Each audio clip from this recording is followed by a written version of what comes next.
Welcome back to the WatchTower Film Podcast, the film review podcast on the Towercast Network by cinephiles for cinephiles.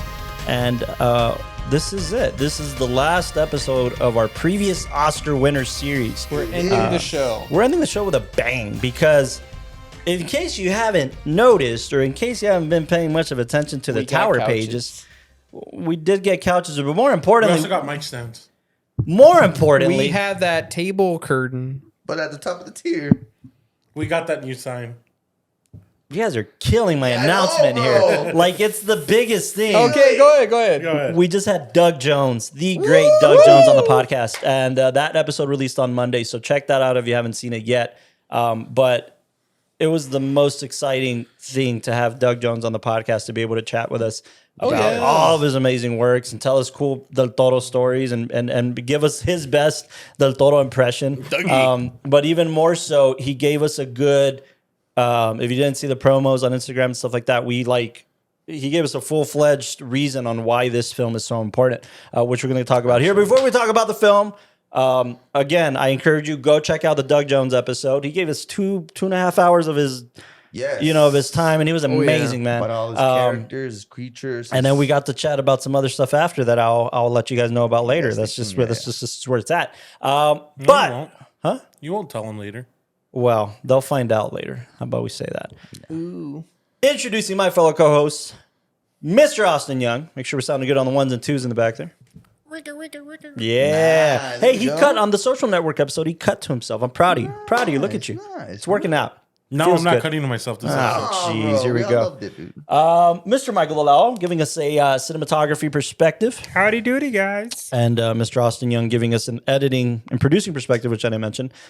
Mr. John Eric Castro giving us a not only an acting perspective, but again, my man's is exploring all of it and then going through the motions of the filmmaking world. So But at the end of the day, I'm an acting connoisseur. yeah. You come Look at back now, you hear? If you don't believe the haircut, back believe the now. haircut. I'm starting to feel like my curlies are affecting everybody here, man. Because like, look at the curl. Look at the curl. That curl in the front. Yeah, that's classic. That's classic.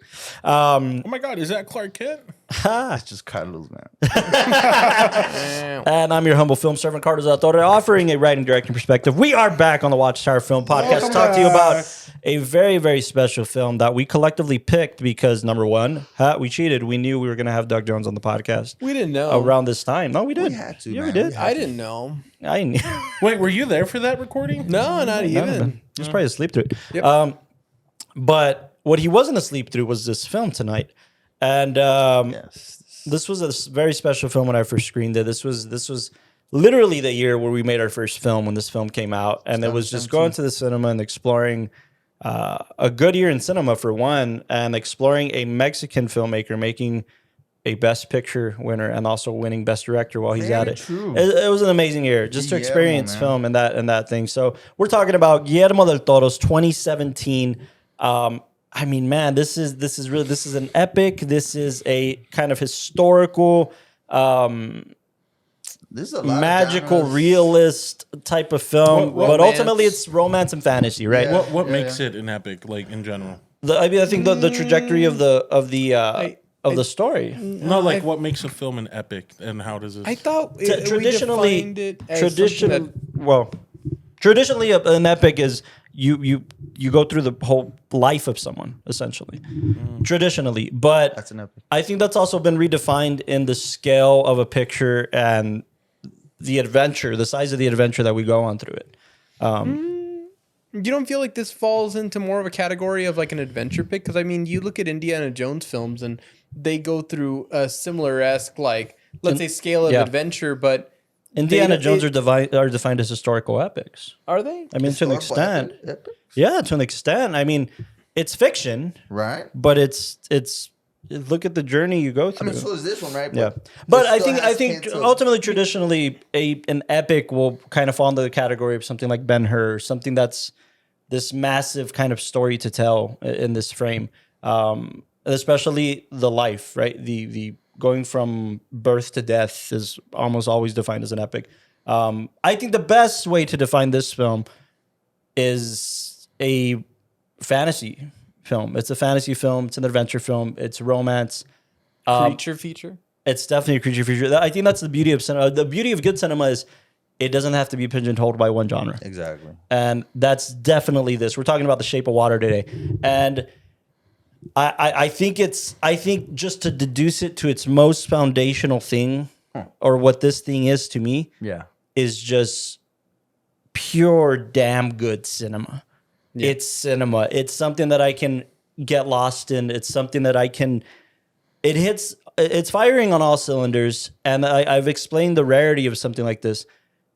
It's not only appealing to a mass audience. Anybody, your grandma can watch this film and be like, oh man, that was a pretty cool story. And then a filmmaker or a cinephile can see this and be like, it's fucking amazing storytelling. So the rarity of that always puzzles me. But at the same time, I just think that's just what good cinema does. It's firing on all cylinders. It's hitting all the right beats on story. It's hitting all the right beats on performance. But more importantly, it's connecting with its audience on this ethereal level. I don't know how, the same way we can't pinpoint one genre on this, it's the same way that you can't describe why it's good or why it's this good. So a long-winded way to say this fucking picture blew my mind when it first came out. I expected a bit of a Walter Mitty effect and I didn't get it. I think this thing still holds extremely strong. And there's a heap of like controversy around this film, believe it or not. I mean, really? Yeah. I mean, like accusations of plagiarism. I mean, just a ton of shit that Del Toro actually had to go through in this scenario. Wow. But before we get into that, let's get into our ratings. This one's we all kind of picked this together, so I don't know how we want to judge who goes first. Although I will say this, when a film wins Best Oscar, the producer goes on stage to pick up the award. So maybe our producer should be the one. Or how about I decide who goes first? Well, wait. That's do fine. you want to do what we did like last episode, and we can spitfire the numbers, and then we'll kind of go into the rest All of right, the when I conversation? point to you, you give your rating. Ready? Go. 9.7. I like how he's covering his eyes, knowing exactly where we are in the room. So he's just pointing at exactly who he knows he's pointing at. Okay. Castro? 9.7? Yeah. Right now, it's at an 8.5. Whoa. Okay. Really? Interesting. Okay, I'm taking my point back. Carlos, go. I'm at about a 9.5. That's where I'm at. I'm like at a 9.7 too. 9.7? No, I mean, hey, I like it. I like For it. shame. For shame. I don't know why. I don't know. I know the moment that I know threw him why. out of it. Nah, he's I just know not why. into He told me when a erotica. certain scene came up, he was like, my rating just went down. Oh yeah, that was Which a weird, scene? That was a weird scene. I know it was like a fantasy of hers trying to tell him. I know. I just wasn't expecting it, and it was just kind of like.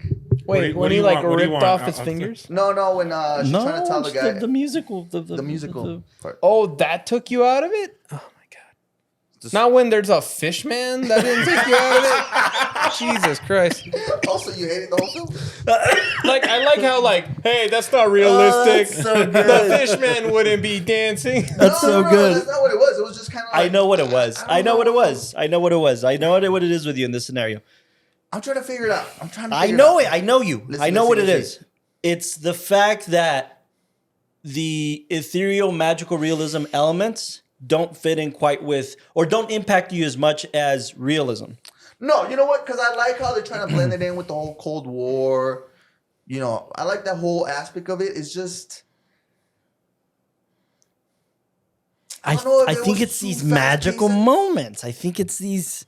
I don't know if it was just too fast paced in the beginning where she just got too attached to the guy, to the thing right away. And I was just kind of like, wow, that's pretty fast. Well, I think you're missing know, these I don't know. context clues in the beginning, right? Because they're hard to, they're easy to miss. They're easy to skip over because it feels just like bland setup. But if you pay closer attention, you see that, okay, she's a mute woman who communicates via American Sign Language, lives above a theater, and then we get to know her more and more. And what are we getting to know? Okay, not only does she live above the theater, but she loves movies. She loves getting lost in this world that's not her own. Right. She stares out the window of a bus because she sees this. And I think that's why the clown balloon thing happened. Because I think she just sees beauty all around her. I think she can walk out of the shitty apartment above a theater and see the beautiful... We're seeing it through her eyes, right? Seeing the beautiful lights and seeing sitting on the shitty bench waiting for the bus to come and seeing a clown with holding balloons and beautiful It vibrant wasn't colors. a clown, by the way. It wasn't a clown? Then No, what it was just some guy in a business suit. Like he kind of came out of a birthday party for himself, and they let him keep the cake and the balloons. But it was such an odd moment because, again, there's beauty in it, but I almost felt like there's this somber element because, and it's touched upon by what is his name? Giles or the Gills. Is it actually Giles? Giles? The neighbor? Yeah, Giles, yeah. It's touched upon by Giles' character. It This would have been funny if it was Gills, huh? My bad. it's so close. That might have been Yeah, it might have. That's No, all I read. intentional. This element. Her of, name was intentional. Why shouldn't his be? Yeah. There's this element of loneliness because where there's this very sweet moment where like, hey, it's your birthday and people are celebrating and recognizing you and all that kind of stuff. If you look at this intentionality, it's balloons. There's a joyous moment happening. Let's say it's a birthday, but it's a cake and only one slice is taken out. Well, and yeah. it's just But that's the thing. When we're paying attention to their facial expressions, his facial expression is not happy. yeah, it is. No, it's not. Yes, it is. It's not happy. It is happy. But hers is. No. Yeah. Austin, bring up a still. I think it's her seeing the beauty in loneliness. It's her seeing, because that's all she is, right? That's who her neighbor's lonely. Right, He's right. the crazy cat guy. She's lonely to an extent. She can't communicate to her fullest kind of capability, right? Jeez. I'm looking. Hold on. But yeah, I think it's just seeing the beauty in loneliness. No, and what do you mean no? No, I said no. Yeah. I mean, you can disagree. I don't No, know. I know, but I don't Am think I it's pulling up a still of the clown? It's not a clown. It's just a businessman. It's right there when he's they're she's waiting gonna for the board bus the first yeah. time. They're about Might to be board the bus. before that, no, because it's right. Yeah, there you go. I mean, he has clown Features. features. No, Is he happy? Yeah, he's happy. He's happy. he's happy. Okay. Admit you're wrong. Hey, he has a red Put it on bow the tie. board. What? He has a red bow tie. Okay. A little bit of foreshadowing. Maybe? Probably my expectations came in like it was gonna be a very like romantic film, which it is. It is. I know. I just came in with like it was gonna be more just them two, not like trying to get them out. Oh well, I don't know. that's the interesting thing, I don't right? know. I Because came in with an expectation. was just That's gonna like be, the societal commentary that Guillermo was trying to do, right? The outsider. It's very unique. It's very unique to like beautify the monster, which is his specialty. Beautifying the monster, making others feel like he's an insider, making others feel like I love this character. I'm rooting for this character. And even the period that he chose, right? Cold War era. Essentially, if you think about this, think about even the subtext and the characters. Richard Jenkins' character Giles is a homosexual man, oh yeah. right? And the friend, Octavia Spencer's character, or I forgot her name in the film, a black woman in this era, Zelda. True. Zelda, in this era. True. Two characters who normally wouldn't have a voice in society. In fact, they'd be Wow. shunned from society. Yeah. But And they one are. of them is the narrator of the whole picture, and the other one essentially saves this situation by protecting her friend, right? And finding a voice of her own through her own arc. But that's massively like powerful. Like just again, a commentary on society, why we said it with the context of these characters. I think it's just good storytelling as Great opposed storytelling. to. I think this film is like that perfect balance of like what you and I talked about. I think a couple episodes ago, where you might be more enthralled in this. We were talking about The Revenant at the time. This survival epic with all of these characteristics that a character has to kind of go through and go over in order for us to see his arc fulfilled. And then I was arguing, well, no, if I see two people in a room emotionally going through these arcs and emotionally going through these hills and trying to, overcome certain situations, I think this is both. I think the external of the time period, the external of these characters, the external of what these characters represent. One of the most amazing lines in the film, the opening line, as the opening monologue, where Giles is basically saying, "What can I tell you about her? What can I tell you about Eliza? What can I tell you about this man, this fish man, this, where some people deemed him as a god? And what can I tell you about the monster that destroyed it all? And that monster is a human. It's not the amphibian man. It's a human. A human destroyed it. A human is the monster of this story. Whereas in these creature features, typically the creature is fucking everything up. And you know what's interesting is that if you look at that monster being, I forgot what the name of the actor is, but the main detective, that's Michael Shannon. Michael Shannon? Yeah. That's after all of his dialogue moments really reveal more about his character. And it's this white picket fence man, racist, Yep. a patriot, Christian in value, allegedly, and A Puritan of sorts. yeah, and he's supposed to be the modern American man, especially like the man of the future when he goes into like the Cadillac store and all that. His family's the And- nuclear family. Yeah, and all of those Wow, elements, when you take apart, those are also the things that in society, more contemporary modern people are fighting against. The heavily scrutinized Christian values that are against like homosexuality and being accepting of like other cultures. The patriotism that is against Toxic patriotism. Yeah, toxic patriotism that's against any kind of inclusion from other societies and cultures and all that. That white picket fence family, like those are the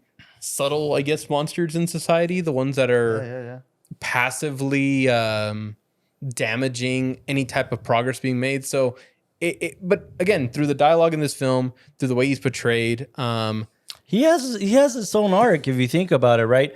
The first time we're introduced to this character, he makes a comment on masculinity and the trait of confidence in a man if you wash your hands or not after pissing, right? Yeah.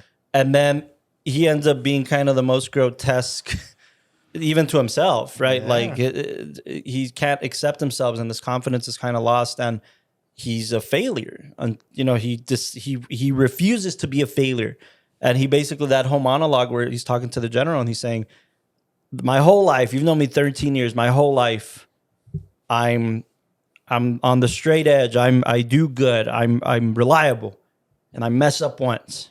What defines what, right?" And he's asking himself these questions. I love It's a that. huge thing. It's a huge arc for his character to be like, I'm the man of the operation here, and I'm only reporting to the general of the United States military. Yeah. I am the man of the hour, and nobody can tell me anything. I have 36 hours to fix this before my life is over. I mean, a level of confidence, a huge spring down into confidence. I mean, he has his own arc. No, this is barely sinking in. Hey. Mm. The voice barely still, sinking into my. oh, I get it. Both of you first time, right?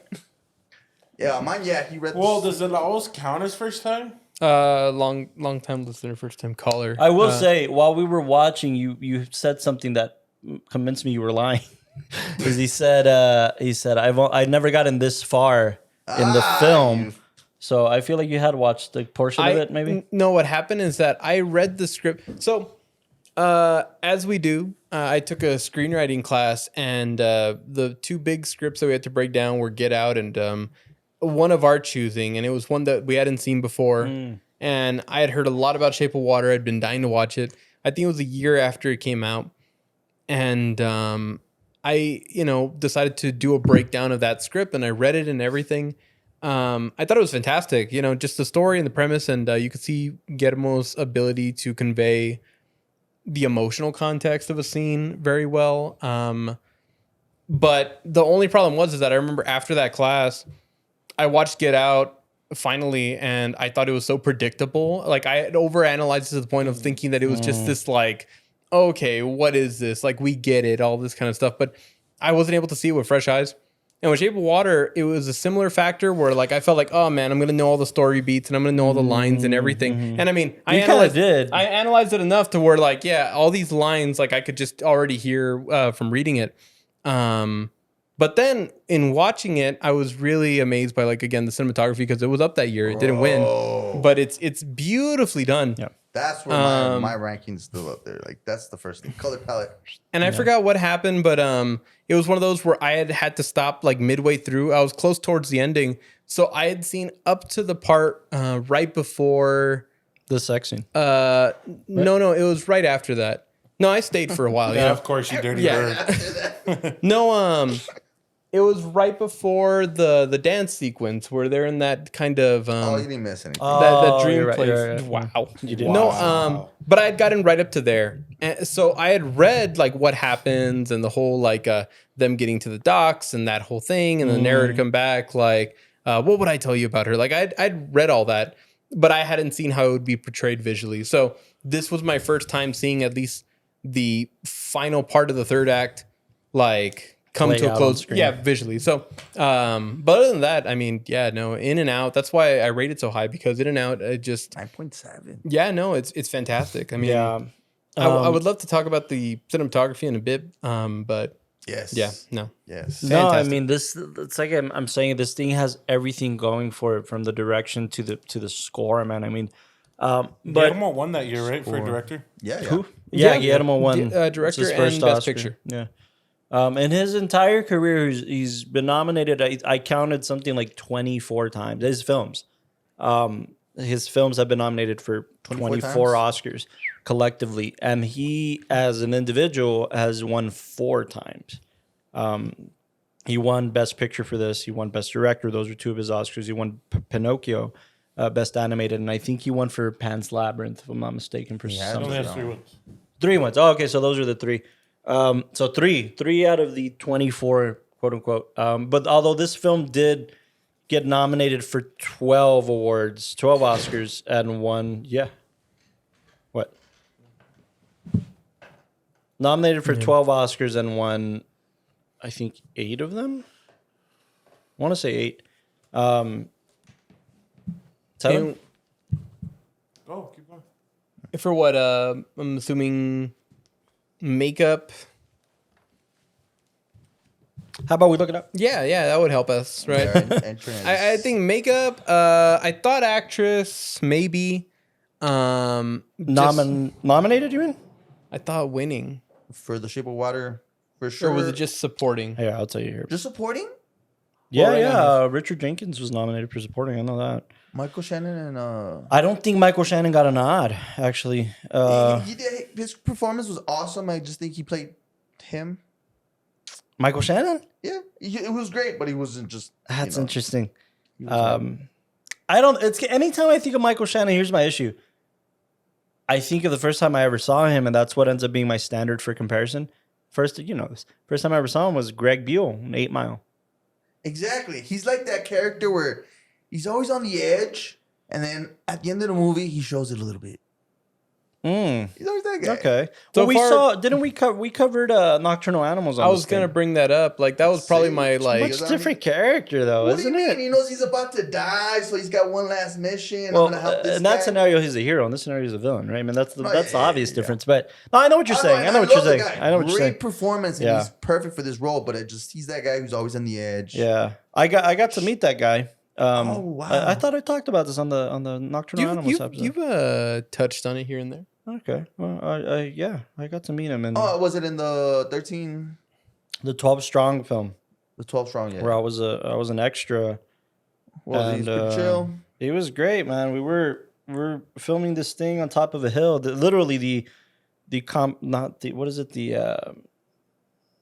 What's the type of terrorist that blows themselves up? Suicide bombers. Not kamikaze. Those both have to do with planes.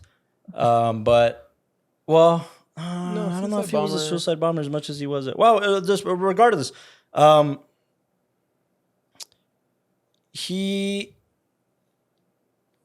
was the soldier that's defending against us, essentially, right? Him and his I think it was like 4 guys. And I was playing an extra on the other side. And we were kind of in between breaks, and he went down to Crafty to grab something. And it was down this hill. And we're all kind of just waiting. And not just waiting for him. Like they were setting camera. They were doing this stuff. So he takes a break. And then when he's walking back up the hill, everybody was so starstruck that he's walking in their direction that he's kind of like, he's trying to get by.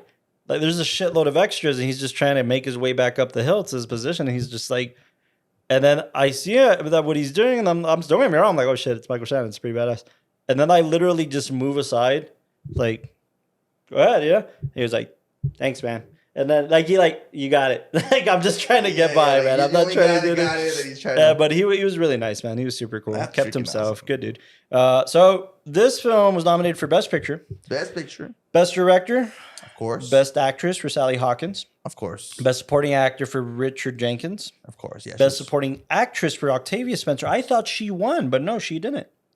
Best Original Screenplay for Guillermo Del Toro and Vanessa Taylor. First time, by the way, that Guillermo Del Toro has a female co-writer ever in his career. There's controversy because I don't think so. I think that actually, if anything, it made the film even that much more sentimental. No, not that she's a female, but that something that they steal copyright. I don't know. Oh yeah. There, I'll get into that right now because it's Go insert.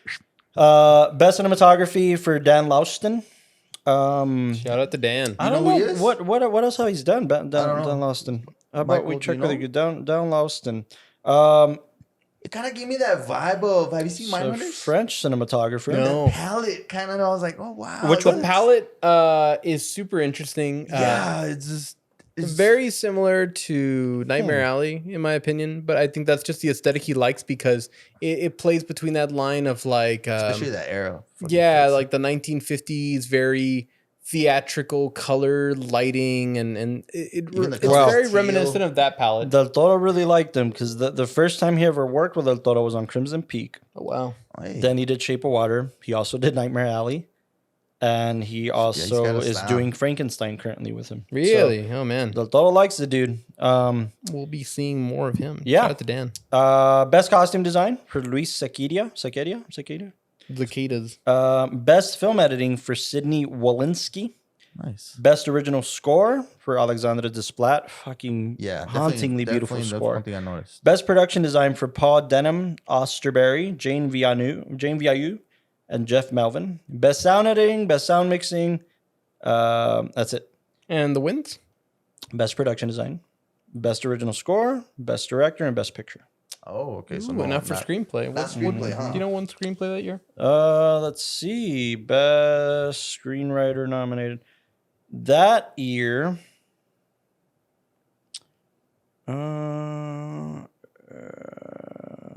Best What do you think they shot this? on? original, best original. Ari? Ari? Yeah.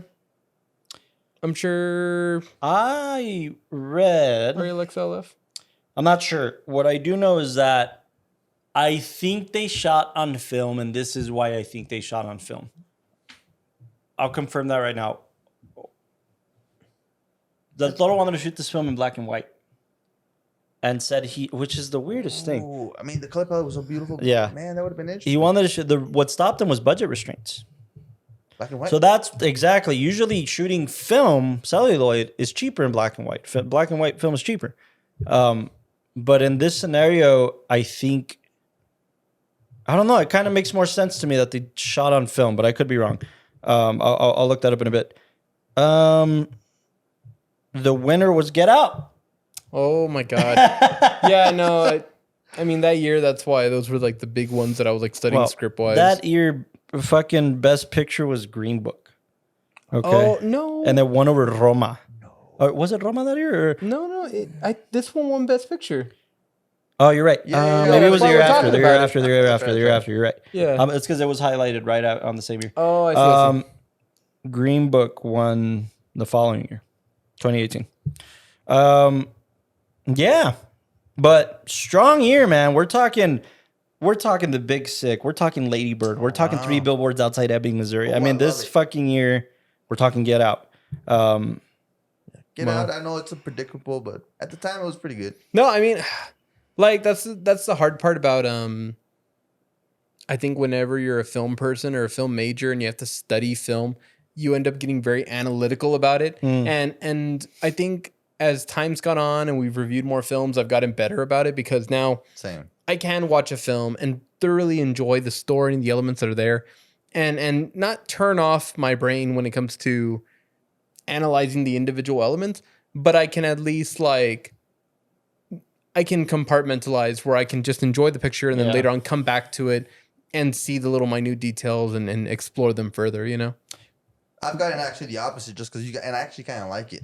I'm starting to see like the emotions, the arcs of people. I'm like, oh wow, okay. It's really good. I've noticed that. Yeah. You'll point out stuff like, "Oh, is this the arc, or is this what they're?" Whereas back then, I love just getting lost, but I'm like, Yeah. okay, I need to know just for. No, and then Yeah. I think it helps. It helps getting lost into it. It invests you and get more invested.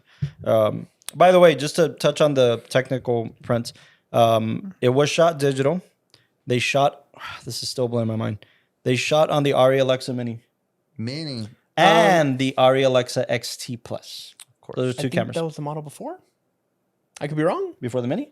Yeah, because the mean- Mini was the. I remember when the Mini came out. The Mini was almost supposed to be like this, almost like a crash cam for Ari. But so many people loved it because the Mini was a more compact form factor. You can get into these little nooks and crannies, and it still gives you the Ari Alexa image quality.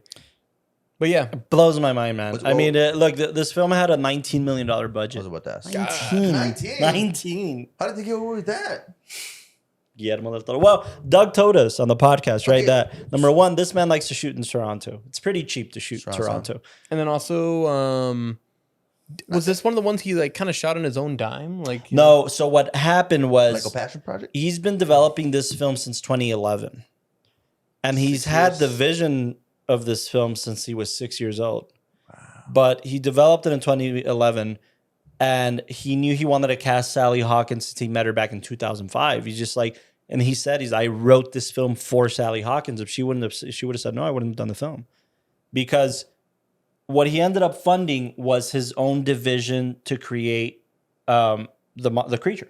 Mm. He self-funded that. He self-funded the labs, or rather the kind of Special effects. special effects division. Did he say what he referenced it back to? Where Yeah. Yeah, he got the Yes. creature, the Black Lagoon. Creature from the Black Lagoon. Oh wow! And ever since he's always gone on record to say that that's his like favorite of all the old I classic, do remember it. I yeah, slightly creature remember it, yeah. features and all Well, that kind of stuff, So that's He his saw the reference? film when he was 6 years old, as we all do. as we all do. And he couldn't help but think there's these beautiful sequences in Creature from the Black Lagoon of the woman swimming with the creature, kind of literally in water, and there's these beautiful sequences, and they're not necessarily meant to be Romantic. romantic or the main part of the story in the slightest. But for him, But for him, he wondered, like, what if these two lived together? What would happen if these two got together? And that just always kind of sat in the back of his mind. And and then there wasn't. He said, I was so naive as a kid. And then he said, "Oh, I guess I am still naive because I made the picture." Yeah. So like, he just wanted to explore that, right? And again, all of these societal tropes of love is love, right? Love is love is love is love, Oh, and what does it matter to an extent? But yeah, essentially, what happened through the course of that was everybody came out the woodworks that year and said somebody who wrote a story, a TV movie, they called them TV plays, wrote a story about a woman wanting to save a dolphin from an enclosure because she loves the animal and wants to free it. Oh, you stole my story idea, I right? can see the comparison. Yeah, Get the fuck yeah. out I of mean, here. there was those types of accusations, and none of them were ever successful. Another one where like real. Not concrete. I mean, he didn't get. I think one individual tried to sue him and didn't succeed. I mean, it was just these kind of ticky tack accusations, But it wasn't like an old book, an old. no. article. I mean, there was. Those are the ones I'm scared. Yeah. of. No. If anything, like he was very open about his inspiration from Creature from the Black Lagoon, Okay. and then using these kind of other. I think this film has a ton of noir in it. For instance, a lot of noir influence, Billy Wilder stuff that like Double Indemnity or Ace in the Hole, stuff like that. That really, really influences the noir, the kind of Russian anything double with those- spy stuff. I heard you just kept saying the red shoes. Oh, I said the red shoes. Yeah. It was because we literally saw the red shoes as this item of desire for her. And then she ends up wearing them. Yeah. When she gets her confidence after sleeping with the creature, essentially, there's more color in her life. There's more passion. There's love. She cultivates love. But the red shoes is a great Powell and Pressburger picture. That's this ballet / musical / fantasy film from the 1940s. 1950s.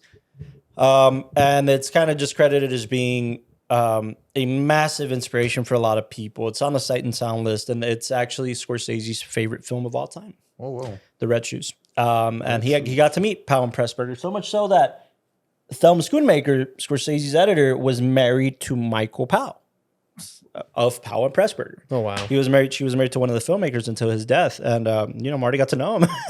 and Marty, we'll talk about the Red Shoes at some point in this podcast, but Marty actually owns the prop of the Red Shoes. They loved his passion for film so much and his passion for preserving cinema that they gifted him the Red Shoes and said, these are yours. And just stuff like that. That's cool. But anyways, the Red Shoes are a huge kind of thing. I don't know if it's just because you saw the balloons or it was the tonality of the film, but you mentioned like the red balloon. There's a lot of French cinema kind of homages in this picture as well. And I don't know if you want to touch on that at all or kind of what you picked up on that when it comes to No, I mean, I feel like there's, La Balloon, and I'm probably mispronouncing that. Oh, wow, man, actually. the red balloon. Yeah, the red balloon. Music to my ears, man. I know. Is another great, like, I guess, kind of like a cinematic picture, and regards to like classic cinema. Yep. And we're And a coming big off, influence. And a big yeah, influence. we're coming off of like the theater scenes that are showing this kind of like romanticism of the past. Yeah. And I mean, I guess this is all kind of a romanticism of the past for Guillermo. So I can see where maybe that guy being there was also like a subtle reference to that, you know? Yeah. But yeah, There's a ton of that. There's a ton of that in here. Again, I think excuse me. Bless you. something. Thank you. Bless you. I think that a fellow friend of the podcast / filmmaker, we have this conversation a lot about Del Toro because it was his huge influence for his storytelling. This was Francisco. Yeah. Shout out to Francisco. We were having this conversation about how Del Toro quickly is rising up to. I think my favorite is still Alfonso Cuarón from the Three Amigos. At first, it was Alejandro Iñárritu, and he now has kind of gone to third place for me, with Del Toro being a very close second. Second right now? Because what's cool about Del Toro is that for the most part, people who pay attention to his work, Francisco makes these types of pictures, so he's very heavily influenced of a fairy tale story. Essentially deconstructing a fairy tale story. Things like Pan's Labyrinth are very, very, very much that, right? It's a fairy tale. It's a deconstructed fairy tale. This is, I think, leans into the opposite direction of deconstructing a classic cinematic exploration, right? Which I don't think Del Toro's ever done. Previous to this, because you got to understand, like before this, he was doing Crimson Peak, which we talked a little bit about, Hellboy, and then before that, Hellboy, and before that, again, deconstructing fairy tales. So I think this is his first exploration into other cinema that influences him, and then he continued down that path because Nightmare Alley is also that this exploration into noir cinema and almost a Gatsby-esque kind of exploration also. So I don't know. You could see that across this film like so much. And the homage to other films. One thing I want to reference, and you see it through the cinematography a lot, is this gentle nature in which they're capturing everything, which is meant to emphasize what's her name again? The character? Eliza. It's meant to emphasize Eliza's romanticism, of the world, where it could have been shot, so many scenes could have been shot so serious and sterile and clean and very strict. Yeah, but you mentioned the kitchen scene. Yeah, and I think the reason you felt like, oh man, this movie feels so much like a musical, even though it isn't, is because of the way the camera likes to just float around. And I describe float as opposed to just moving, because there's other times we could be on Steadicam and we're just darting through the world. I mean, look at like Children of Men. It's almost like we're racing through the scenes and all that. Where with this one, we're gently coming to a pause here, and then we're going back to an insert, and then we're coming back over here, and we're just floating around, even in very tense moments. I mean, you see every time the doctor character is going and talking to the Russians, you know, it's very tense. You could tell that there's an unease in the room. But again, the camera is unmoved by that. The camera's just trying to like show the drama and leave it there, but also return back to this this fantasy, right? And I love the way that all that's also kind of referenced in her romanticism of classic musicals and the elements of dancing and singing about this very perfect image of like love and loving somebody else. I mean, even the whole song she's singing about "You'll Never Know How Much I Love You," you know, all those really play into just the way it's shot, the way it's brought to life. I mean, the literally using the word floating, right? I mean, this film is called The Shape of Water, and water plays such a huge role in this, quite literally and figuratively.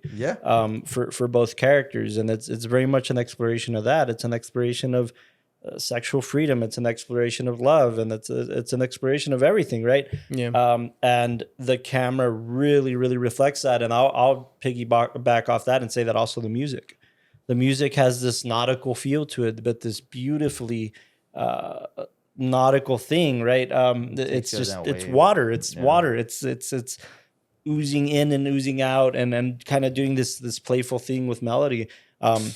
Also, the whistling is very important in the score because, by the way, the Alexandre Desplat was the one whistling. The composer whistled.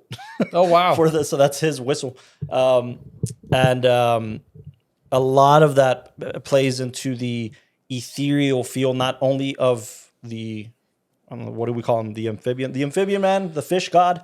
The amphibian man is this ethereal being. I call him Fish Homie. Fish Homie's great. But yeah, essentially the ethereal, the enigma that he is, and then Eliza, her personality is this like Guillermo wanted this ethereal being, this being that's just floating through the world and exploring the world with the curiosity and these wide-eyed kind of moments where she's just enamored by all of it. And she's, what did they say in the film? She cleans piss for a living. I mean, she cleans piss for a living, but she still sees the world through this. And I think that's why her character is so easily attached to like, what is this? This is not of this world. Why am I so obsessed with that? And again, the non-communicative thing. Oh, he can't talk. I can't either. But I've never communicated with somebody so effectively in my life. On the first, I offered him food. I offered him sustenance. And that got him more comfortable with me because he's just been abused and shocked and bleeding and stabbed, you know, and with me, it's just, I want to offer you sustenance. That opens up this world of even communicating through food and communicating through generosity and opening up the way you would open up. What do you do when you want to impress a girl? You take her out on a date. When do? You feed her food. You offer her a meal to open up a relationship potentially, right? I mean, it's at its most basic human foundational level of connection. Non-verbally, which is huge, man, huge. Which is my next question. You're saying that Guillermo wanted her since 2000. He wanted her since he met her at the Golden Globes in 2005 for some other performance. Do you think that he asked her, "Hey, you got to start learning how to"? I don't think so. I think if anything, what ended up happening is he told her. He said he was drunk and pitched her I got this thing about a fish and whatever. And she was from Fingersmith. That was the performance that he was like, whoa.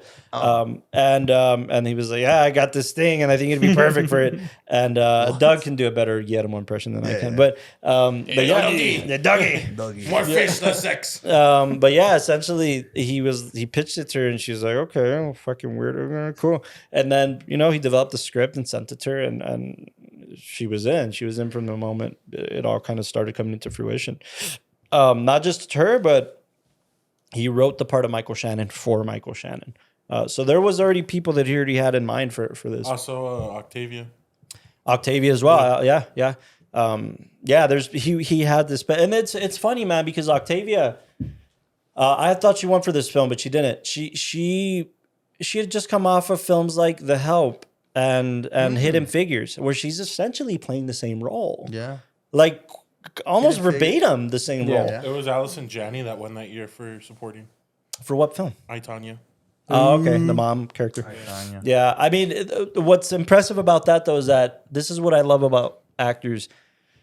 They know the long game. They know what's at stake. Not just, they're not, the actors who don't pay attention to their careers and pay attention to the bigger picture is some of what Octavia did in this film, which is she goes around saying, I would have walked the earth to do, and she made a joke. She's like, I would have played a table for Guillermo if he asked me to play a table. Like I know what this means. I know what's at stake here for a film. Right. And not very many people say that about directors. Yeah. Most of the time you have a shitty experience with the director and you don't want to, you don't want to talk about that.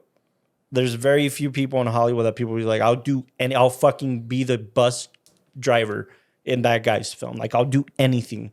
And she was very much that, playing the same character for a third time, Respect, yeah. doing amazingly at it, having this arc of her character, and then she goes and gets nominated for an Oscar. I mean, it's a special thing to have that foresight, right? Oh yeah, it's very cool, man.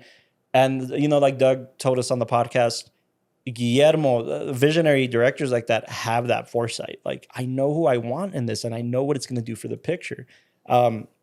This is one of those examples, I think, too, of like perfect casting. Yeah. All around. There's not a character I don't like in this. For everything from the general to Michael Strauberg's character, who I love and adore as an actor, he's just phenomenal. It the neighbor? No, he's the doctor. Oh yeah. The one from Yeah, Serious man. terrific casting, I think, in all this. But like I said, I just think Del Toro. It's also special. It's a gamble for directors to like sit on a script for so long until it's the right time to strike. And it's tricky in so Hollywood, like Del Toro actually has gone on record for this film to say that he's like, if this film would have flopped, I would have retired from directing. wow. Because I think he was starting to think like people just aren't getting it anymore. And I don't want to be a part of that contribution where people aren't getting you it. also see that I didn't get it. 8.5. No. I No. just mean in general. I mean, this film, if I'm not mistaken, for the longest time, it held the record for a Best Picture winner with the biggest box office. Oh wow. I think it held the record. The last time it had happened was 5 years before this, or something like that. So it had the, like I said, it's so rare. Box office winner, Oscar winner. Never happens in the same sentence. It's usually one or the other that you're compromising in. When it first came Especially out, in our society. here's fucking Castro's weird ass take. What- Made over 194 million Wow. on a On a $19 million budget. That's pretty good. Now let's hear your take. My weird take is, I think when it first came out, I kind of like compared it to To La La Land? no, M. Night Shyamalan's Lady in the Water.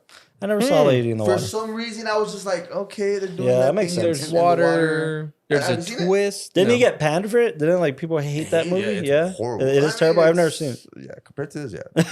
But I don't know. That's why I probably never saw it, because I was just kind of like, oh, okay. I also think a lot of people were also like, and we've talked a little bit about this to Doug. Doug played both characters. How Amphibian Man seems a little bit similar to the Hellboy character, right? Abe, yeah. To Abe, Oh, Abe Sapien. wow, now that you say At least it. in in Yeah, I know. aesthetics, And then if you look at it, I mean, you look at like Abe and you look at him here, and because it's the same person underneath the suit and they're forming it to him, they really could have just like, if you throw a suit on Amphibian Man, you'd be like, oh, okay, it's like Abe's cousin with a little bit more gill, yeah. Yeah. Could have gone wrong, yeah. No, but again, I know we just finished talking to him, but amazing work by Doug Jones to really bring out a character, because Amazing.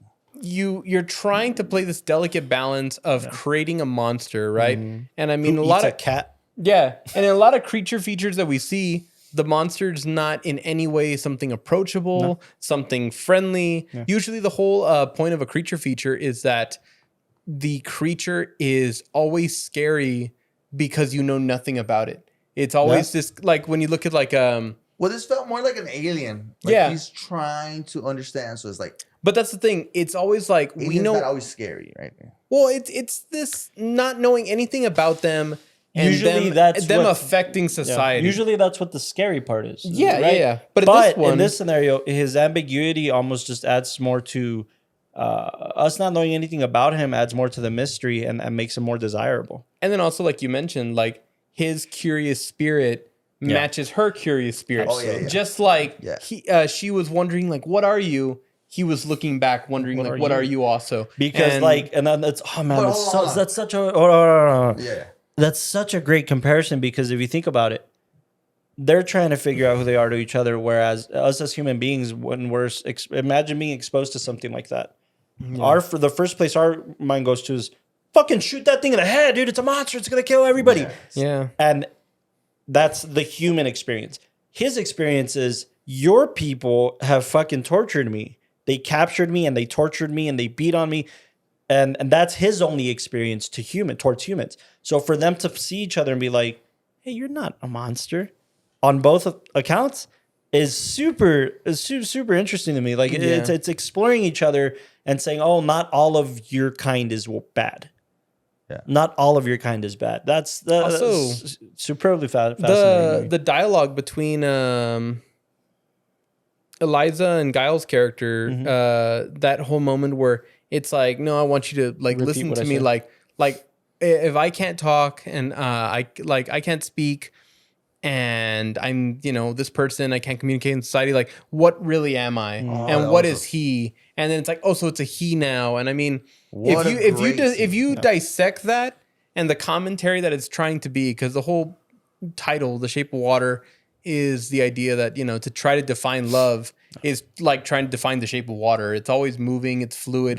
There's no shape. It can't You be. can't describe that. Yeah, no, it can't be incorrect. And in that, people come in all different walks of life. And like with her, she can't communicate, but that doesn't mean she still can't feel love and all that kind of stuff, or she can't feel these emotions. And that's where she connected more with him, where even though he can't speak and he can't look like us, She's And an explain this to me then. Yeah. yeah. What was up with this? I don't know if I missed the beginning. She What For her? happened to her in the beginning when they found there's it? some Michael Shannon's character ends up reading it in her file where she was an orphan and she was found on the side of a river. Yeah, I saw that. And essentially he was like, your voice box, they cut that out of you, huh? And the Zelda character is like, yes, sir, they cut it out of her when she was a baby. That's how they found her, on the side of the river. Somebody cut out her voice box and dumped her, basically. But do you don't think it was too convenient to no, like, guilt? there's actually No, that's the magical realism factor, right? Yeah. I could be wrong, but I think in looking at the script and all that, there is a medical procedure done on very few people where you're like the vocal cords are underdeveloped and will actually hinder you, and when they're removed, it leaves like a gill type scar. But it's like a real thing. Yeah. And by the way, Del Toro, when he wrote this script, did extensively huge backstories on all of them. And I love that.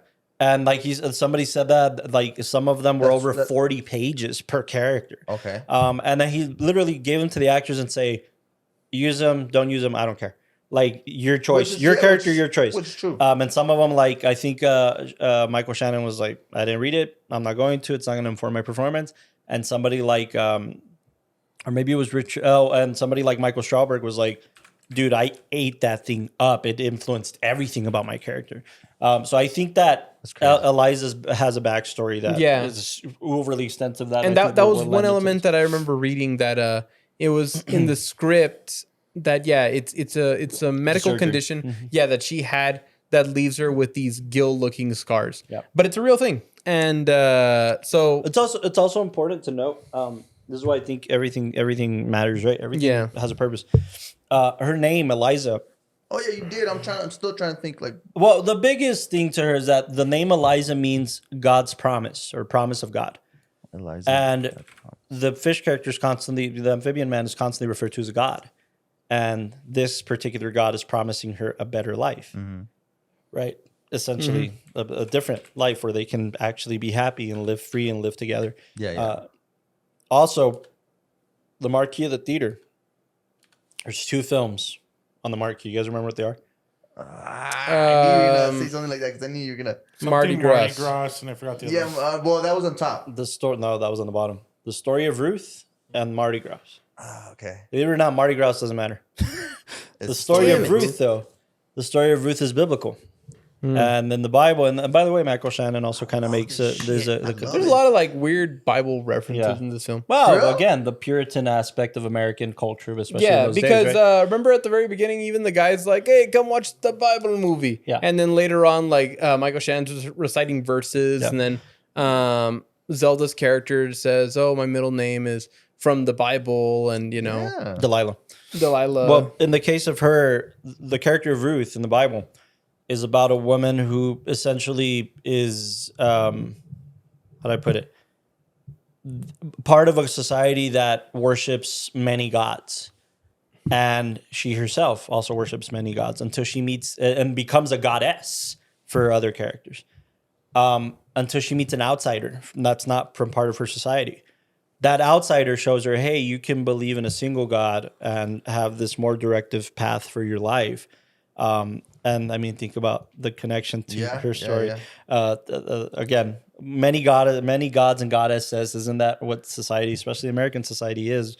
They worship everything and value nothing. That's her society until she's exposed to somebody that's just like linear, right? Love, loss, a happy life, a more adventurous life. Kind of single path, and it's just believing in him, believing that he's more than just a fucking fish creature. Here's my other Greg yeah. with the neighbor. Uh-huh. When he goes and gets that cupcake and he makes that move on You mean the pie? the pie. No, the cupcake was the stud muffin that he's talking about, the dude. Exactly. Oh, that's who he wants. And then Okay, the okay. pie, yeah. It was a pie. Uh-huh. And this guy rejects him. Uh-huh. Was that his only reason for going back? Mm-hmm. I don't like that. In Not fact, like a rebound. What was a rebound? Well, not a rebound. Yeah, because it's not but oh. only reason to go back to who the To the Eliza, cafe. Eliza, uh-huh. Oh, I see. No, No, because he has because- nothing to lose at this point. and also But Remember he just his left arc. her when he was- But when she his was his pleading. arc of the drawing, his arc of going Okay, back to okay. a company to like, hey, dude, I still matter in the society. I still my skills. Times are changing and photography is becoming more prevalent, but my drawings still matter. They can still offer something to society. And then being defeated on that level, and then bless you. Bless you. Being defeated on that level, like shit, my work's not being valued. Okay, let me go back to the thing that does make me happy. Having conversations with the man I'm kind of secretly in love with. Oh, he rejected me in society. Well, fuck society then. Like they're not doing anything for me. So now I can help her because I have nothing to lose. also I think Damn, how the fuck do I miss this? That's No, good. That's good. even I That's think good. on the whole I've seen this thing like 10 times, dude. I on the love whole this film. topic of like love, right? I've even seen a lot of like literature and know where you're going everything with this. where like the connection you have with like let's say a friend, just somebody that you have no romantic interest in, still matters a lot. Okay. And I think to like him, the pinnacle of what love was going to be is that if he can get this connection with this love interest, and he can explore love with this young character and all this kind of stuff. But then when that kind of falls apart, then he realizes that like, oh no, what we are is that we still care about each other, we still love each other, and like if you go, then I have nothing. Like the connection I have with you is what really matters. I'll take it a step further and say that that's massively important for that character. But taking it a step further, hey, my quote unquote unorthodox, anti-societal chance at love didn't work out. Yours is working. I kind of want to root for that. I want to root for something again. Okay, This that's what I was isn't kinda working leaning, yeah. anymore. I'd was like- take it a step further. Like he's wanting to root for love. He wants to believe in a love because he doesn't anymore, right? That has gone away for him. But especially, and that part I think is also revealed when he opens the door and all the water comes out and he sees them together and he's like, wow, it's real. This thing's real. This thing, like, it's not just a fantasy. They do love each other. They are embracing, and then there's intimacy between this couple. And again, if society were to see these two together, they'd burn them at the stake. Exactly. Right? And that same thing as his love. Society in the 40s would see these That's two what you're together, saying, they'd yeah, burn them yeah. at the fucking stake. So it's so layered, man. It's so layered. I like his character a lot. Yeah. It was just. I love that actor, dude. Richard Jenkins does not to get the credit he deserves. Like we made a joke earlier that he's just he's the dude from the Step Brothers. Step Brothers, And that's great. He's funny, but like I swear, and we'll talk about it on this podcast at some point. Like his performance in Liberal Arts is fucking beautiful, beautiful role, and he's a great underrated actor. I think.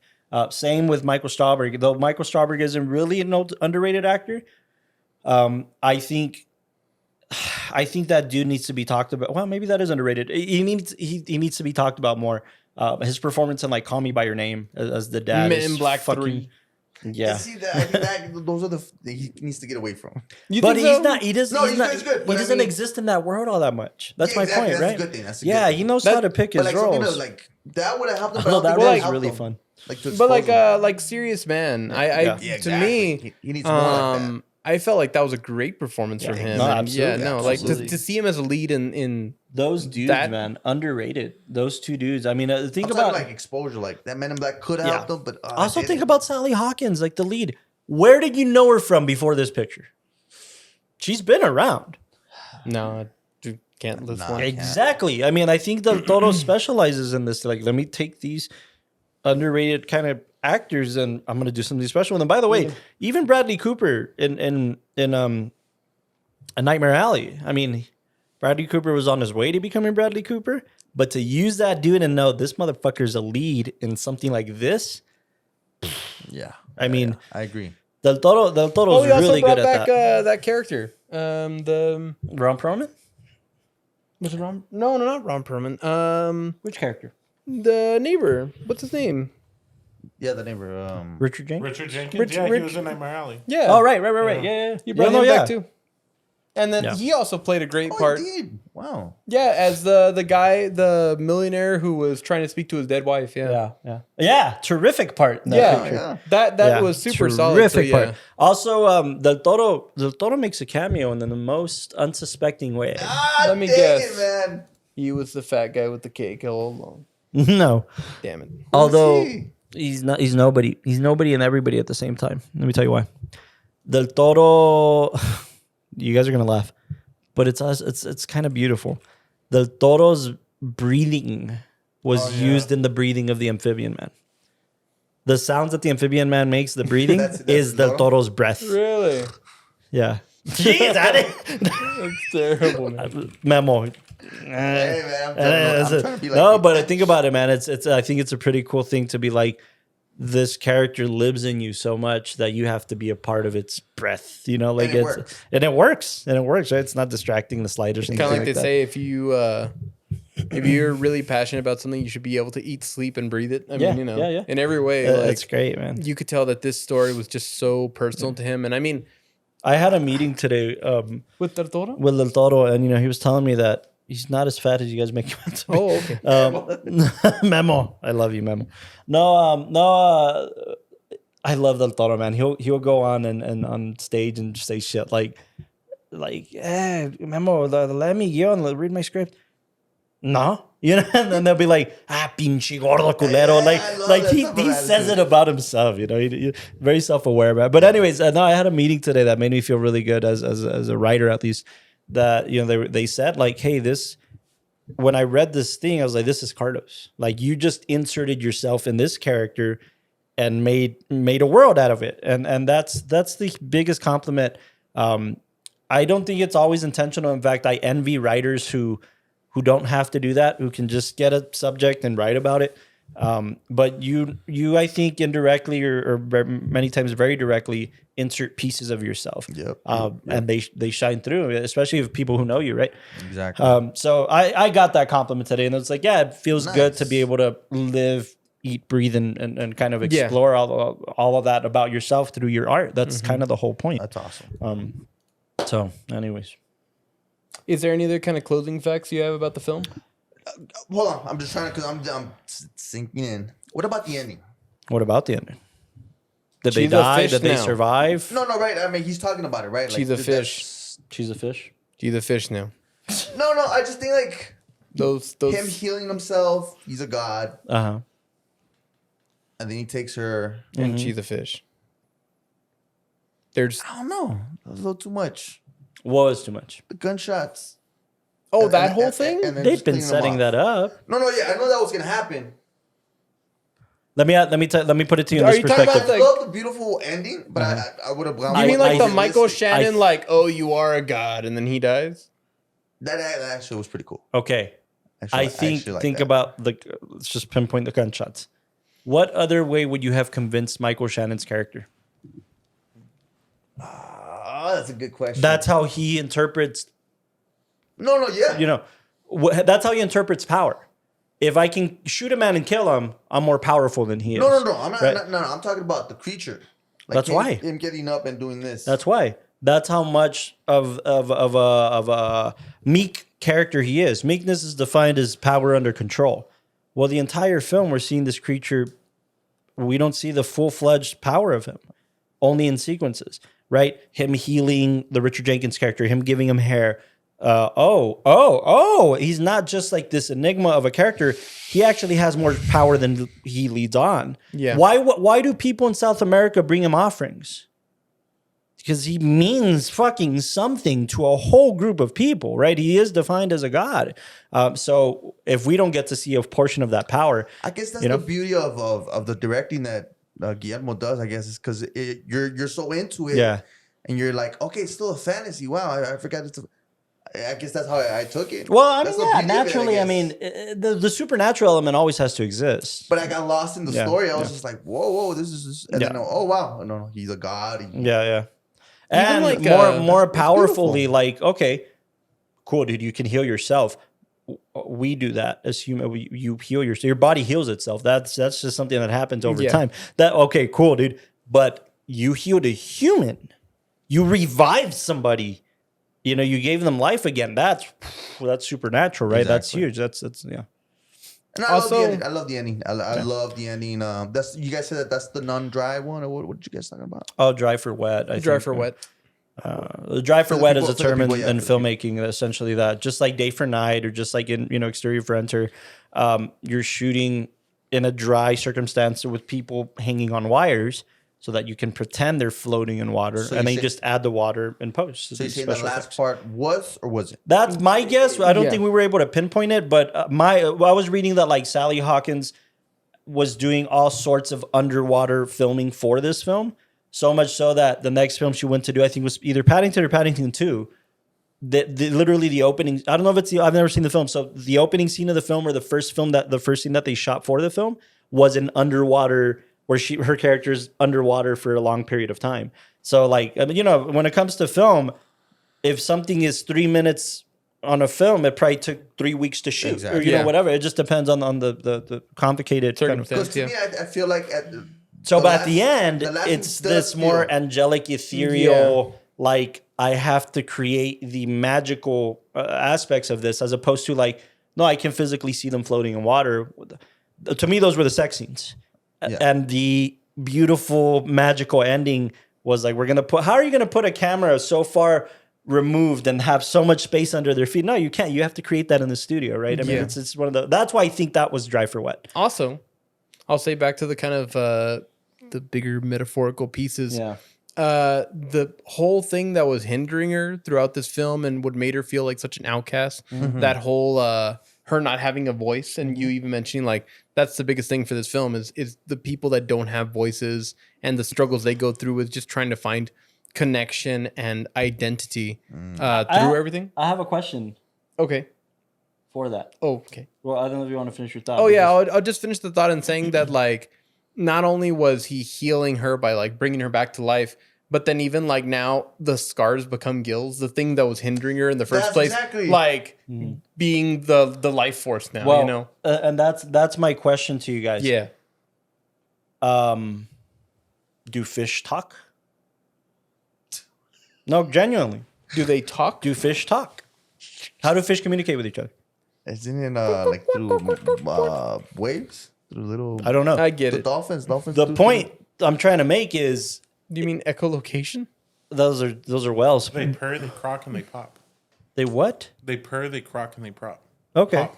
But they have a form of communication, right? Right. That Yeah, to yeah. them is verbal, right? To them, it's their language.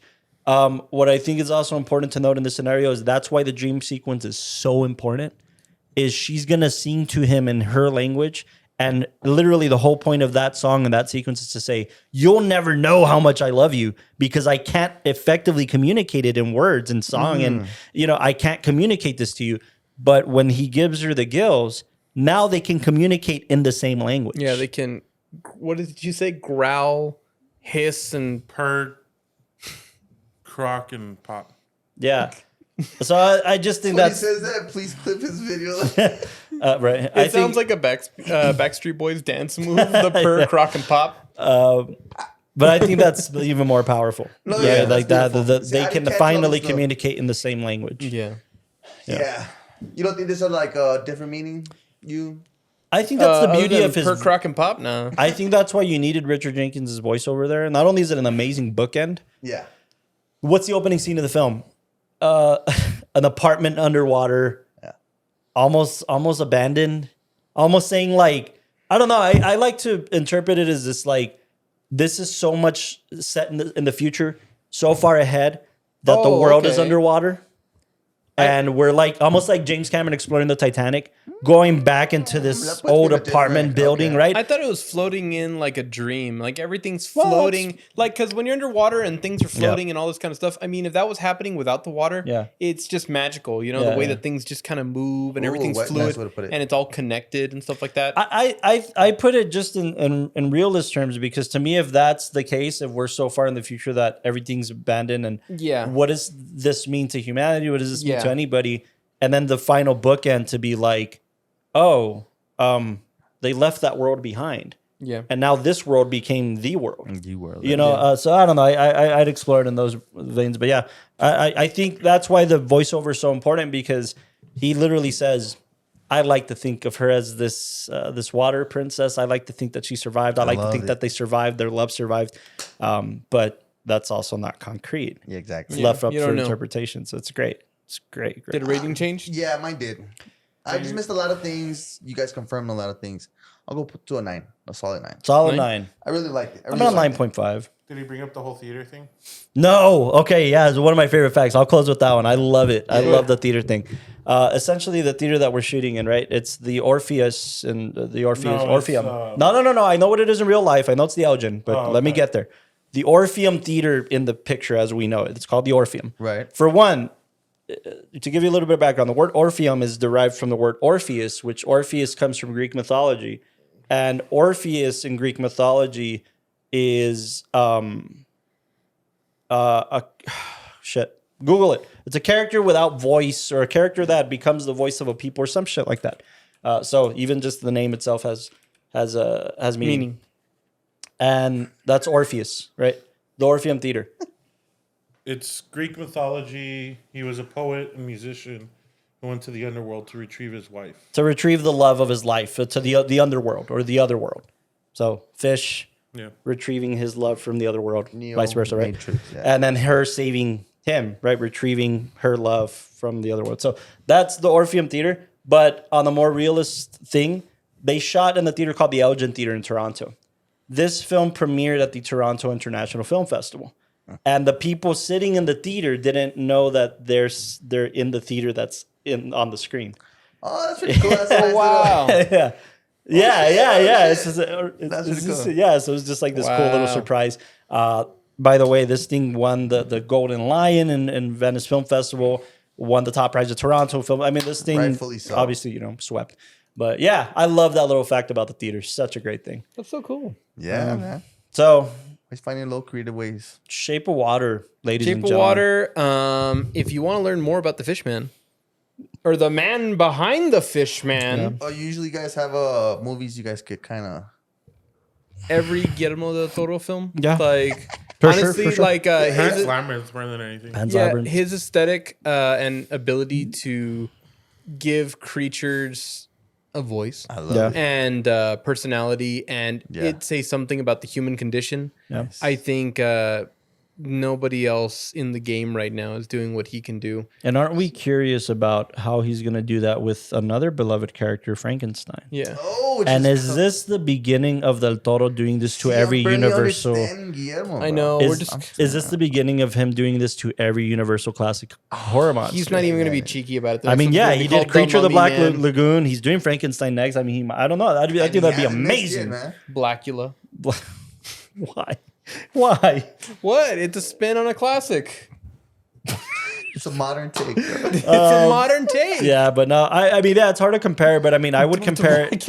Yeah, I mean, like what Gus was asking, I would compare it to some of his other influences, things to like the Red Shoes and and Cheek to Cheek and some of the Astaire Rogers films that inspired the musical elements, at least of this film. Nice. Even stuff like theater-esque stuff like Cinema Paradiso and stuff like that just again creates this life of its own through its surroundings. Yeah. So yeah, I'm trying to think. Yeah, those are hard perfect to ones. 'Cause compare. I'm trying to think of one, and it's like, Yeah. wow. This It's a film very is unique. it's everything. Yeah, right? yeah. It's It encapsulates so many genres. Yeah. I'd say if you haven't, Nightmare Alley, it Terrific definitely takes you to a similar scape and space, and the way he's able to play with all these different themes and genres and also mix them together. that's actually directly a remake too. Yes. Nightmare Alley, a 1940s noir picture. I mean, I never saw the original. I bought it. I still haven't seen it. and that was based off a book. I didn't know that. Yeah. Very cool. So What I feel like you guys are doing a bit about the Monster Mash from the TED show. what do you mean? It was like the song "The Monster Mash" is about a dance song called of Monster Mash, but the dance has nothing to do with the Monster song. Mash. Yeah, it's based on a completely different song called "The Monster Mash." Pretty apt considering the topic, monsters. Yeah. Yeah, but check it out if you haven't. Yeah. Terrific picture. Please Great go picture. back and listen to our conversation with the amazing Doug Dougie. Jones. Oh yeah. Doggy. This Yeah. a lot way Yeah, more I'd say- interesting. Yeah. I'd say, to have his- if you can get his perspective on everything. Exactly. I mean, you just realize that, not only were we talking about all the care given to the film itself, but the care given to the actual creature and the big highlight of this film, him as an actor and the ability or his sensibilities in portraying these creatures is fantastic. And our conversation was amazing. So Yeah. definitely check that out Yeah. if you haven't. What always makes me think about the conversation too is the question Castro had for him at the end, which is if you all of the characters you've ever played could get together and make a band, and Doug's response was the heart of a human or something like that. Heart right? of humanity. Like heart of humanity. Part of humanity. Think about that even just for the sake of this picture. I mean, it's great. It's Exactly. great. It's so good. Yeah. This creature are amazing. So yeah, go check that out. This concludes our previous Oscar winner series, and next week we're going to talk about this is our Oscar previews episode. This is spend 3+ hours with us. I don't know how long it's going to take to talk about all the Best Picture nominees and Yes, our yes, productions and our thoughts on the films. And this is a damn good year, damn good Oscar year. Me and the Lau were talking. I think it was today or yesterday. Yeah. We're literally saying each film that we keep seeing, we keep thinking it's harder and harder to pick. Like, Yeah, Yeah, because Personal each favorite, one like- you're like, this could be an upset, and you wouldn't be mad. Yeah. I Yeah. think every Well, Honestly- there's one that I would be mad if it Barbie. were. Yeah. But what no, Maestro. but that wasn't no, voted that would be an upset. That would be like this shit shouldn't have won. But Yeah. Oh, okay. because each of them just have so much merit. Barbie wasn't nominated for Best Picture though, oh, you're right. so But I it wouldn't. was nominated in another areas. Yes, it was. So why is it up there? For Best Picture. Yes. Yes. why It's is it- nominated for Best So Picture. why is it up there? Stay tuned. We're talking about Barbie. It is super late, ladies and gentlemen. Yeah, no, but seriously, tune in for our Oscar preview Yes. episode, and then we're gonna have our Oscar live watch along Yes, / join comment us, along. So, please. this is gonna be really cool. This is our Super Bowl. This is Yeah. our season closer, quote And what's unquote. fun about it is that you guys can pick which ones you guys are gonna think. Yeah, and we yeah, can yeah. pick- Tell us what your That's the predictions fun are. part, It's you know? awesome. At the end of the day, see which Yes, ones you sir. guys got Yeah, right. yeah. But as always, thank you for talking cinema with us. Thank you for listening to us talk cinema with us. Us talk cinema with us. It's late. Yeah. I know. But thank you guys for tuning into the WatchTower Film Podcast. Good night. Good night, All right, everybody. now give me your best impression of Doug doing Guillermo Del Toro'd. So the impression. more fish. Come on. Doggy, no, less head. Dougie, fish fucking water. I love how That was Macy. That was. yeah. Macy, more Dougie. Come on.